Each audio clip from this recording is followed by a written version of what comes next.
Just gonna get my screen ready. One moment. Well, good morning. Thank you so much for being here with us this morning. My name is Gracie Simmendinger, and I am the president of Downtown Council. I see many familiar faces on the call, but for those of you that are new to us and are unaware of exactly what Downtown Council is, I'm just going to give you a brief overview. We are one of 10 chamber councils, and simply put, Downtown Council cares about the future of our city. We represent Jacksonville's downtown business community, including major corporations, growing businesses, and startups. Our goal is to connect one another so that downtown and greater Jacksonville will thrive and prosper. We also pride ourselves on keeping you informed of local business and civic issues by bringing top-tier speakers to our meetings. I've had the pleasure of seeing Daryl speak actually earlier this week for a town hall, so I'm very excited to have him join us today to talk about, of course, the Florida-Georgia game, as well as many other projects that are happening in downtown that really fit nicely with some of the other programming we've had in the past. For those of you that would like to meet in person at a later date, we typically meet on the first and third Friday of every month at the old St. Andrew's Church in downtown Jacksonville. Breakfast is provided by Bread and Board and coffee from Martin Coffee. But due to COVID, we've been conducting our meetings via Zoom and are constantly, following things, and we'll hopefully be able to meet in person sometime in the next few months. Our next meeting will take place the first Friday in November. The speaker is to be announced, but it is free for both council and non-council members. I do just want to do a brief pitch that if you have an interest in joining our council, it's $35 for the entire year. So feel free to just shoot me a personal message in the chat, and I'll make sure you get connected to the right person to join us. Typically, we have Brian Tuttle, who's our membership chair, do this portion of the meeting, but he is in transit. So Brian, feel free to wave to the attendees this morning. So I'm going to take that on. We just would want to recognize our new members from the past month. So if you are a new member and on the call, feel free to give us a wave. Kimberly Waterhouse, a returning member, Melissa Bolton, Alex Guell, Keith Johnson, David Garfunkel, Nancy Powell, Spencer Hyatt, and Anne-Marie Knight. At this time, I'm going to turn it over to Laura Edgecombe to share more about our speaker. Laura? Good morning, everybody. Happy Friday. It's nice that the weather is finally cooling down a bit. I hope you guys all have nice outdoor plans this weekend. Before I start, just want to remind everyone we are recording this session under the permission of the City of Jacksonville and Daryl Joseph, as well as any of you who are attending, just so that you know we are on a recorded Zoom this morning.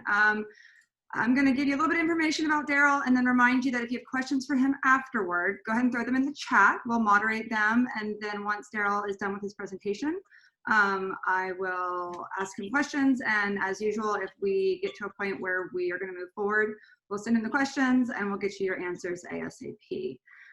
This morning, as is per usual for Downtown Council, we bring in the Office of Special Events to talk about the Florida-Georgia game. Well, it's COVID, so this year's a little bit different, and I think that legally this year it's supposed to be Georgia-Florida, but we're not gonna. I'm going to continue with the Florida-Georgia. But for this particular year, things are a little bit different. So we asked Daryl Joseph, who's the Director of Parks, Recreation, and Community Services for the City of Jacksonville, to come speak to us today about not only what the game looks like this year and what it means for the city, but as well as kind of talk about everything that he does, which includes the parks. We've had quite a few speakers in the last couple months who discussed, we've got wonderful park riverfront land, the parks, Hemming Park turning into Lift Every Voice. There's a lot that's been going on in Jacksonville as a city that has one of the largest parks departments per square foot than most cities. So we're very fortunate to have that. Daryl is got a lot on his plate, and I am so excited that he decided to join us this morning. Daryl, it means a lot to us that you came out to talk to us. You guys, if you don't know Daryl, he is a graduate of UNF, so he's local.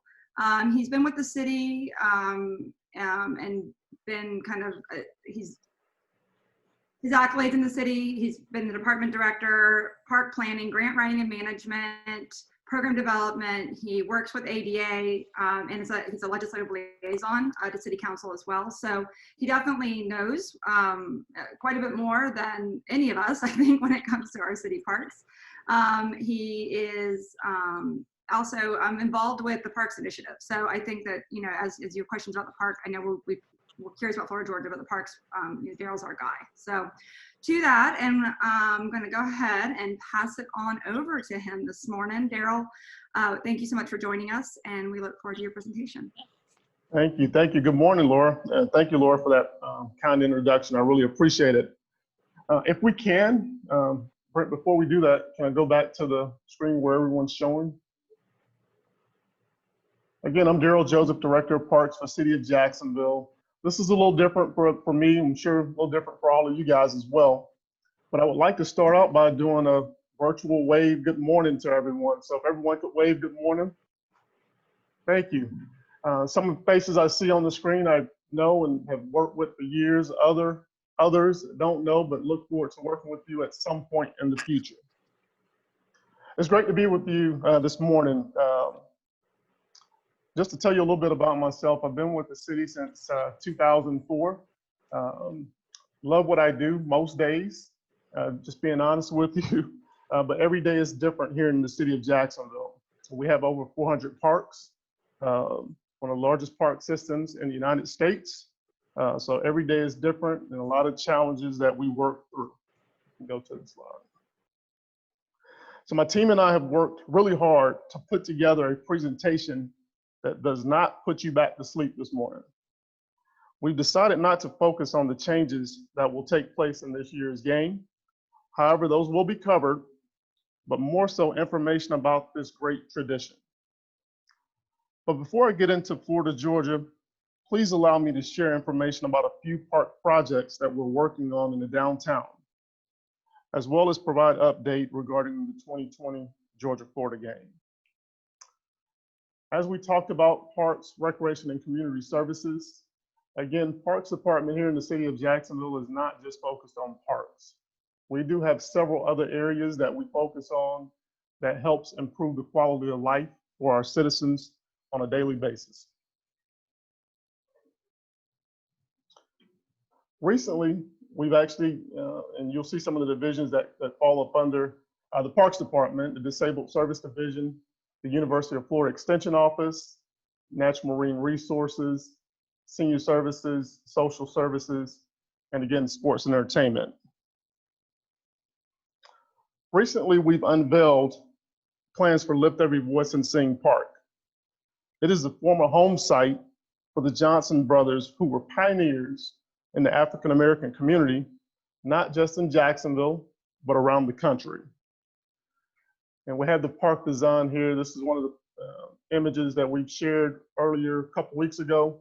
I'm excited because this park is in the design phase, but is set to be a catalyst for the redevelopment in historic La Villa neighborhood. As you can see, the park will be a destination along the Emerald Trail.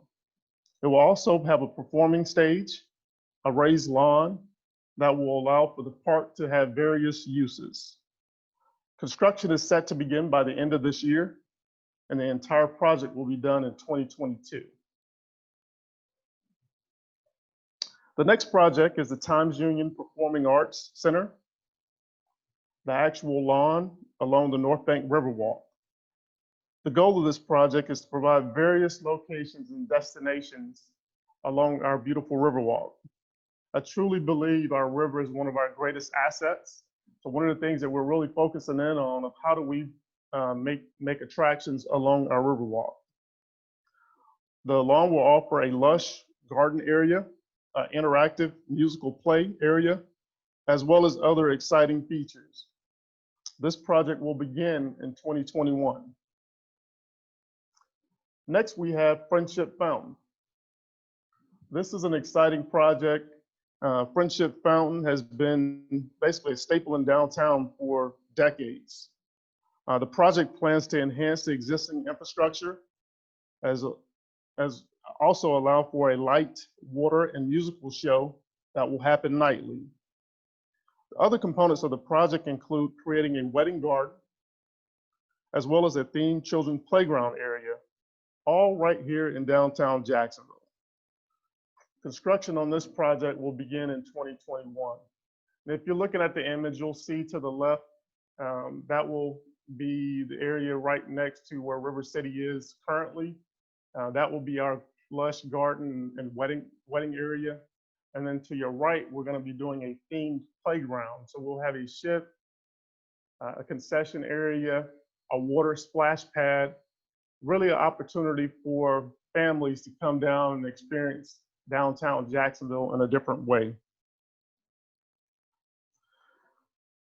So as I mentioned, the river walks and the water related projects, those are just a few projects that we have going on. I didn't really want to focus too much in on those that we have coming to Jacksonville that will leave a positive impression on visitors that we have coming to downtown for years to come.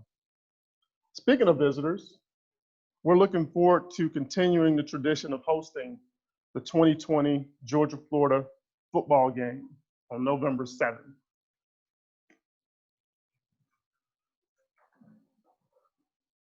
Please allow me to share a few fun facts about the game. Some of you guys may know this information, others may not. The game has been played in Jacksonville since 1933, with the exception of 2 games. The first recognized game by both schools was in 1915, but the University of Florida didn't see a win until 1928. Sorry, Gators. The series record is 53 wins for Georgia, 43 wins for Florida, and 2 that ended in a tie. Here's a kudos for Jacksonville. This tells us that we're doing something right. Jacksonville is the only SEC neutral football site for the 2020 football season due to COVID. Also, the last 5 winners of this game have won the SEC East and played for the SEC Championship. Again, talking to the Downtown Council, I thought it would be important to talk about the economic impact. As we get into the economic impact and what this game means to the city, here are a few numbers that kind of tie back into that. In 2019, there were approximately 7 million, let me say that again, approximately 7 million TV viewers that watched this game on CBS. The game will be viewed again this year at 3:30 p.m. on CBS. There were 82,917 fans in attendance in 2019, with over 160,000 visitors from out of town. There were 4,000 individuals that worked to produce the game, operations, public safety, parking, really to make the game happen. So the economic impact for the city, $33 million in 2019.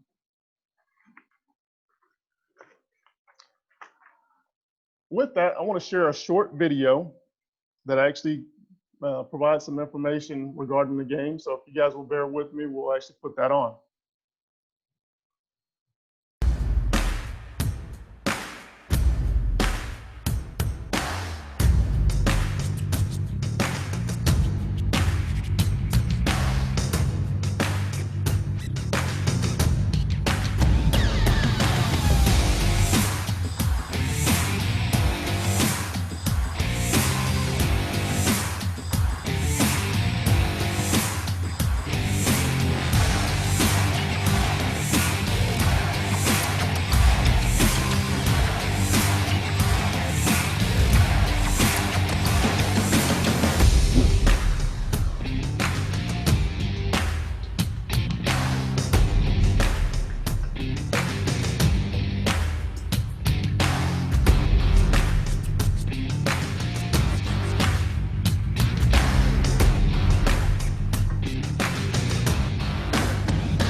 Great video. Every time I see that video, I get excited. So ready for some football.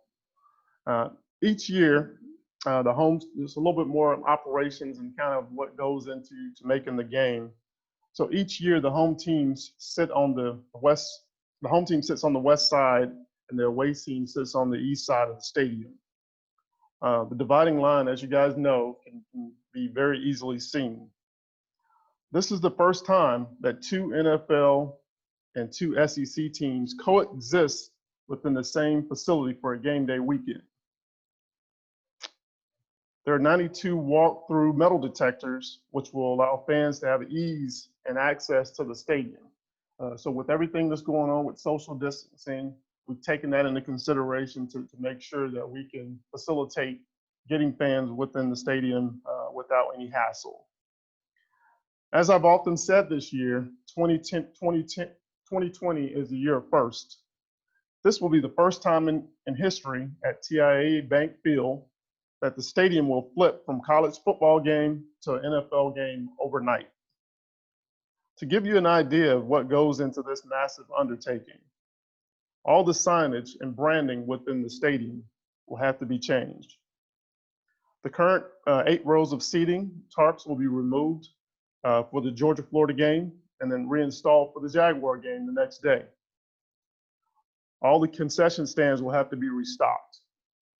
The field will have to be repainted. And of course, everything will have to be clean.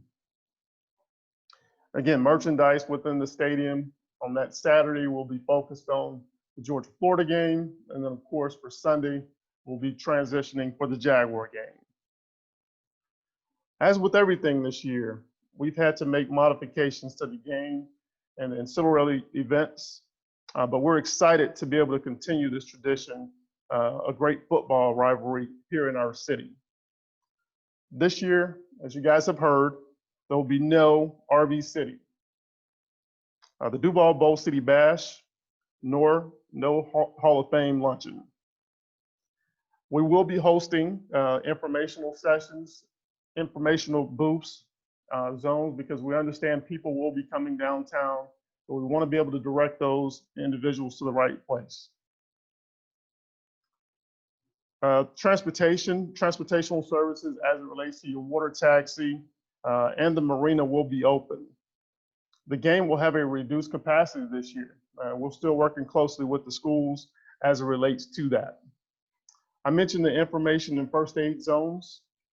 On the image, you actually see where some of those are. These are produced by the city of Jacksonville, and these are areas where residents, students, visitors that are enjoying downtown Jacksonville before and after the game can find assistance. This includes the basic medical help, first aid, transportation, as well as directions and other information. So again, this year we'll have 6 of those locations in the downtown area: the North Bank Lawn, the Shipyards, Metro Park, the Veterans Memorial Wall, Lot E, and the Stadium North Bus Loop. As you can see, there's a clear distinction between the sides for the games.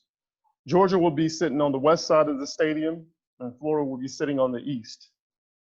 We even go as far as directing foot traffic to ensure the ease of flow when patrons are trying to get to their seats.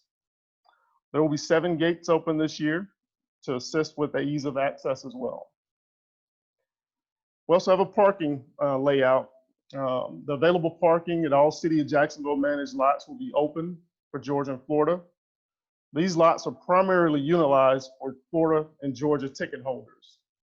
In addition to that, the other lots that are around the sports complex will be open for individuals that don't have passes.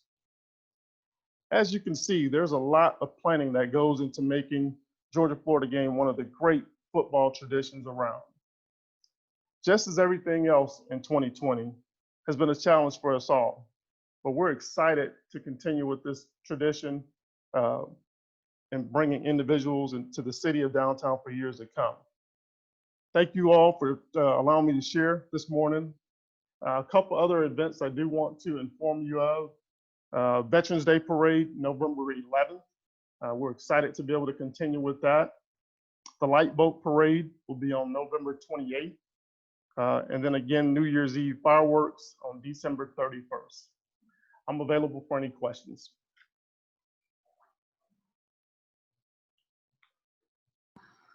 Awesome. Thank you, Daryl. Watching that hype video makes me sad. I'm a graduate of Florida, and so I've been going to the Florida Georgia game, and my mama was too. I've been going to Florida Georgia since for over about 25 years. So it's crazy to see that and be like, yeah, and then be like, just kidding. This year we're gonna kind of scale it back. But to that, I appreciate. I mean, the video is amazing. Whoever developed that did a good job. Yeah, So I'm gonna ask. One thing I do want to say, just as it relates to that, and I did show that video, and we had reluctance about showing it. But one thing I think is important to note, keeping the tradition going is important. Some of the projects that I talked about, those projects will improve the overall experience when we do have visitors coming back to the city in masses like we've had before. So we wanted to move forward with this year's game.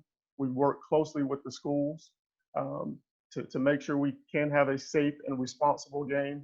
But we are excited to have the 2020 game, even though it's going to look a little different. The events are going to be a little different because we're not going to have any. But as it relates to the experience and the tradition, a lot of you guys went to Georgia and Florida, so we wanted to keep that tradition going. Well, to that, let me ask. I'm going to ask a couple questions about Florida, Georgia, and then I've got questions about the park, Parks Department. Last year you said there was a $33 million impact, and clearly this year that impact is not going to be as large. But I mean, do you think that you're allowing parking, you're allowing tailgating, those things are going to happen? So do you see the impact not being as hard of a hit as anticipated, or what are your thoughts around what that's going to look like for us this year?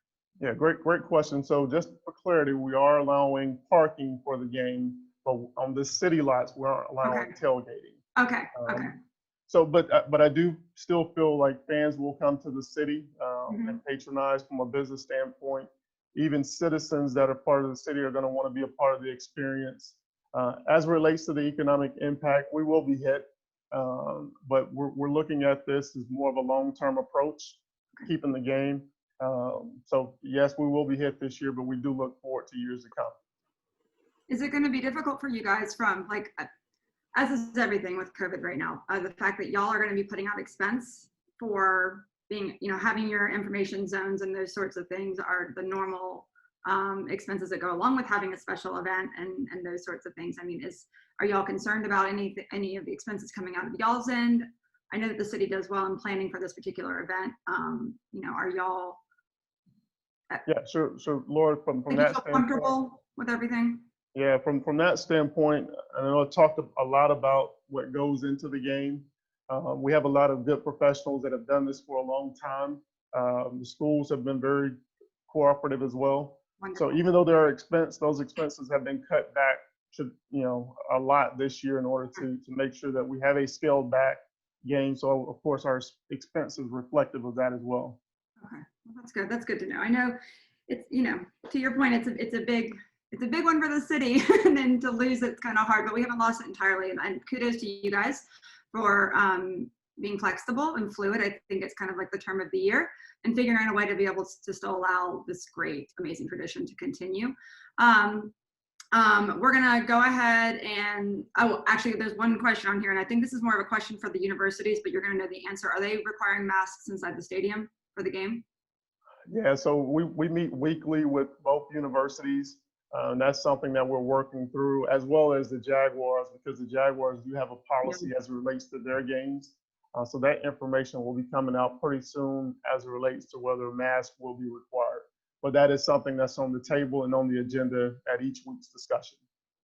During those week's discussions, have you talked about the fact that Florida's had to postpone this week's game due to COVID, and what might happen if we get up to Florida, Georgia, and either team has to push? Would it be rescheduled, or would it just be a wash this year? Yeah, so we've talked about that. One of the things that, again, going back to my 2020 slogan, everything is fluid and flexible. So we're willing to work. We don't want to lose the game. The teams want to play the game, but we got to do it in a safe and responsible way. That's the main thing that both schools are focused on as well. So Well, that's uplifting. That's good. That's good to know. Okay, so now that we're all excited about football and want to watch football, and the Gators aren't playing this weekend, so those, it's okay. We'll get through it. I'm gonna move to the parks because, as you know, and as we had discussed, Downtown Council is very, very, very passionate about the parks and downtown improvement in general and kind of what's going on. You mentioned in your slideshow a couple different other projects going on. Just due to the information that was released yesterday, I'm going to ask a quick question on Friendship Fountain with the announcement that Mosh is going to be moving to the shipyards. What does that look like for Friendship Fountain? Does that give the city more, like, are y'all going to take over that building? Would that building then become something else? Do you have any idea? I mean, to incorporate that building into your plan seems pretty neat. I know, I'm sure Lori Boyer with DIA also has a lot of input on that, but did you know that was coming down the line? And if so, have y'all talked about it? Yeah, so we work very closely with DIA, and I see JAX on the line. We work closely with DVI as well. One, just to make sure from an infrastructure standpoint, as well as the programming standpoint, everything makes sense. As far as the building, no, we're not taking that building over. Okay. That will be in Lori Boyer's DIA's arsenal as far as what they want to bring to that facility. Nice. My job is to focus on the park. So I'm going to focus in on the park to make sure that we have a park that we're all proud of, and that when you all have family members come into town, you say, hey, we got to go down to Friendship Fountain. That's my goal. So no matter what happens around it, of course, we look at that as part of our planning. But I think because of our park planning has really made that area somewhere exciting that other people want to be. So we look at parks as a catalyst for other things. Well, to that, and like that being yours, right? So DI takes care of some of the other things. You as COJ takes care of the parks. How much of it is city funded? How much of it is you looking for private public partnerships? I mean, that's a whole other thing I know. And clearly you've got experience with grant writing and those sorts of things. I mean, is that all incorporated in what you're trying to do to be able to achieve what we just saw? Sure. So Friendship Fountain specifically, if we're talking about that, is all city funds. That's a project that we put in our capital improvement plan based off of the condition that we saw some years ago, as well as the opportunity that we saw going to other cities and saw how fountains really become destination locations. Some of our other projects that we have, the Lift Every Voice and Sing, we're working closely with Jesse Ball DuPont Foundation, and they're helping us from a fundraising standpoint. A couple years back, we created a Parks Trust Fund that allows organizations as well as individuals to donate. So we've had the Fort Family Foundation provide us funding for one of our park projects. So it was $1 million donation. So we're very excited about that. Mercedes-Benz has actually donated. So if you guys know of any organizations that want to donate and make our park system better, we're open. It's tax deductible. So please share that information with us. That's something we will we'll get that out definitely pass along to our membership. Yes. That's a big one. Sorry, I have a new puppy and he's over here chasing his tail, literally. Like, I'm sorry if y'all can hear him. I'm so sorry. There's a question that was asked about under the Fuller Warren Bridge at RAM and that whole project and how it, do you have any information as you're improving the Riverwalk? Clearly you're doing something in front of the Times Union. There's the part that goes in between and then there's RAM, right? I know that right now there's a miniature workout park and stuff that's right off that beaten path. Is there any plans for that moving forward, and that with the bridge and the walkability and all that? So I see former Councilmember Love on the call as well.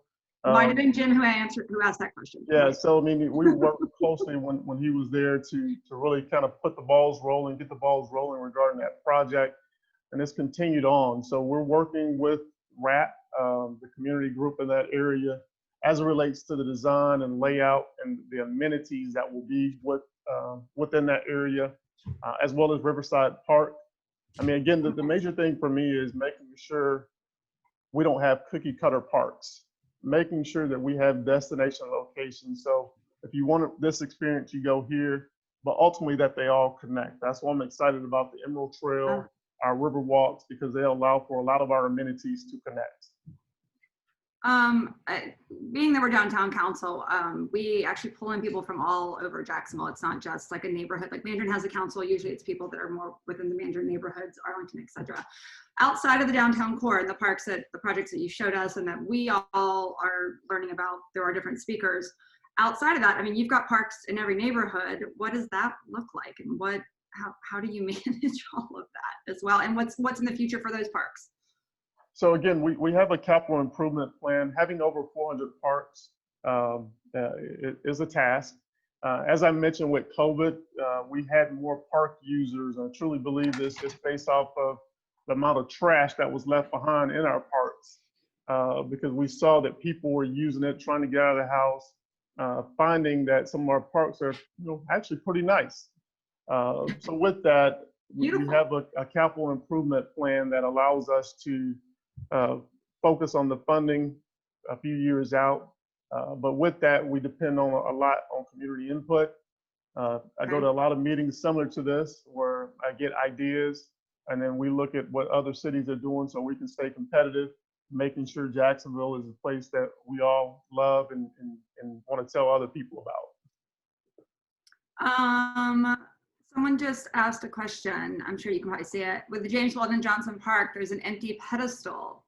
Are there any swept funds that can be moved to commission a statue of James Weldon Johnson to go up now that the park is named after him? And is that something that you coordinate, or is that something that goes on to a different department? So Councilman Gaffney is working, which is part of his district. We're working on kind of re-envisioning the park to determine what goes where. Not sure it would be another statue or anything along those lines, but that is something that we're thinking about. That is something that we're planning for at this point. So more information to come on that. Okay. Park cleanups in general, maintenance, those kinds of things. To your point, you've got the largest parks department.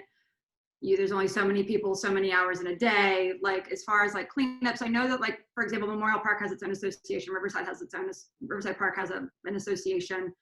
Mandarin Park has, do y'all organize cleanups? Is that something that's really more locally or neighborhood based? And yeah, so we organize those and we work with various community groups as it relates to that. One of the things I will say, we couldn't do it without a lot of the groups that help us. I mean, as far as our associations that handle the programming for youth sports, a lot of the associations that do cleanups. This past weekend, DIA and DVI did a cleanup with, I think, some other groups that they had involved. Of the river walks, I mean, those things are invaluable, but we do have partners throughout the city. This year, 2021, we will be rolling out a easier Friends of the Park program that allows for organizations to get more involved. And again, one of the things before was an insurance requirement. If you're out picking up insurance, picking up paper, just doing small things to help improve our parks, we don't need you to have insurance for that. So we're going to make it easier for you to help us. Switching, actually, that leads into another question in my mind. As far as events go, because you're now in taking the lead at the Office of Special Events, I know. So, and I'm sure working in the event production industry for a decade now, I know that that's a task. So how are events looking? That we are having a Veterans Day parade. Is that true on November 11th? And so that's, how is that COVID friendly? I mean, events in general, I'm sure y'all are having applications coming in now. I mean, it's like the world's opening back up. Well, how's that going to look? Yeah, so people are eager to start back having events and utilize our facilities. We're being smart about it. We're making sure that there is a COVID safety plan for every event that's out there, whether it's put on by the city or whether it's being produced privately. So yes, Veterans Day Parade is on, I mentioned November 11th, time on it goes, 11 a.m. On November 11th. We do have an amended route that we can share with the group as well. So we will be sending that information out and getting that out pretty soon here. Okay, and then you said the light boat parade, and then I know that the tree lighting usually is in coordination with DVI. Is there going to be a Christmas tree this year? I mean, have y'all even started talking about that? Well, we got to have a holiday tree, so yeah, we'll have a holiday. I'm sorry, holiday tree. I'm so sorry. Yes, holiday tree. That's fine. We will have a holiday tree. We're working again closely with DVI on what that looks like. I know Jake's eager to get art walks back going. Yep. But again, everything ties back to being safe and responsible. We want to do things, we want to do it, but we got to do it the right way. Well, that's a huge feat, and I know y'all are working like crazy to do so. So I thank you.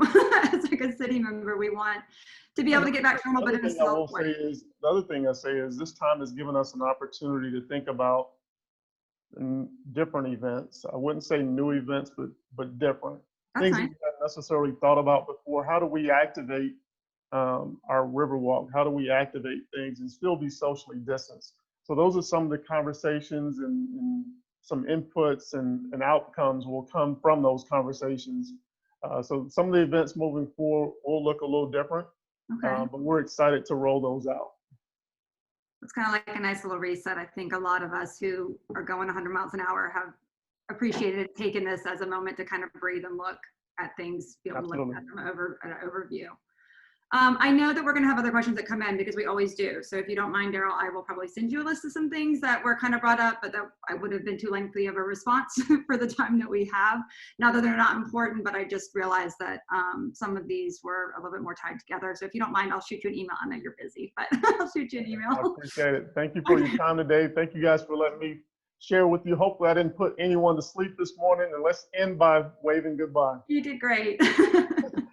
Thank you all. Appreciate it. Daryl. Appreciate it. Thank you. Hi, Daryl. Thank you so much. So I believe the COJ team's going to drop off, but we still have some time left. So we are going to do breakout sessions. One comment I just want to make about Daryl and his role at the city. I think now more than ever, this year has been such a major, shakeup and disruption for so many of us that I don't know about you, but I enjoy my time outdoors so much more than I used to. I think took it for granted. And so I hope that there's more encouragement and support around public spaces. And so hopefully that, lifts up Daryl's role at the city and provides, more volunteerism, as well as more attention to the need for public spaces and for us to have a place, that's calming and serene, or places to take, our family members or friends or picnics, all that kind of stuff. So I'm very excited to have him a part of the meeting this morning. I felt like it was such a great tie-in to Nancy Powell with Scenic Jacksonville, who just came to speak with us not too long ago. At this point, I am going to ask Amanda Patch I hope you enjoyed your breakout sessions. Everyone's still on mute. Yep. Yeah, we're all on mute. We had a lot of different favorite parks. We had Treaty Oak, which was mine, Clutho Park, which was Bart's, the beach, Nan's. We talked about the importance of marinas downtown, just marinas in general, for boat access. I'm trying to remember what Alex's was. Oh, Tilly Fowler Park. Oh, I love Tilly Fowler. Yeah. Tilly Fowler. Can't even talk. Yeah, so it was a lot of fun. Thank you so much for joining us this morning. I just want to give a couple of shout outs to Mr. Ben Johnson, who is our overall Small Business Leader of the Year and our Downtown Council Small Business Leader of the Year. So congratulations, Ben Johnson. Feel free to give everybody a nice wave. We love your coffee. Where are you? Oh, there you are. In addition, I want to give a shout out to our incoming or 2021 Small Business Leader of the Year, Mr. Jim Webb, wearing the jumbo shrimp hat. Hi, thank you for joining us. We're excited to have you as our representative for the Downtown Council next year. He is with Manifest Distilling. If you can't tell, Downtown Council loves its beverages. Coffee. I was just gonna say, you got stronger from coffee to the distillery. You're getting a little stronger on the drinks. We've got morning and afternoon covered. That's right. I think Jim's drinking for us right now.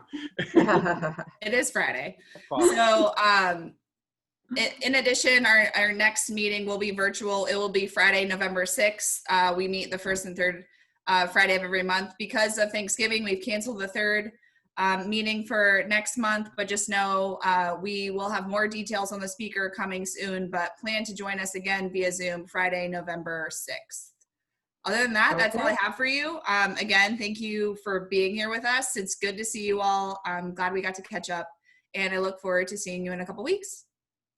Good seeing you. See Bye-bye. you, everybody. Bye. Happy Bye. Friday. Bye, everybody. Wow.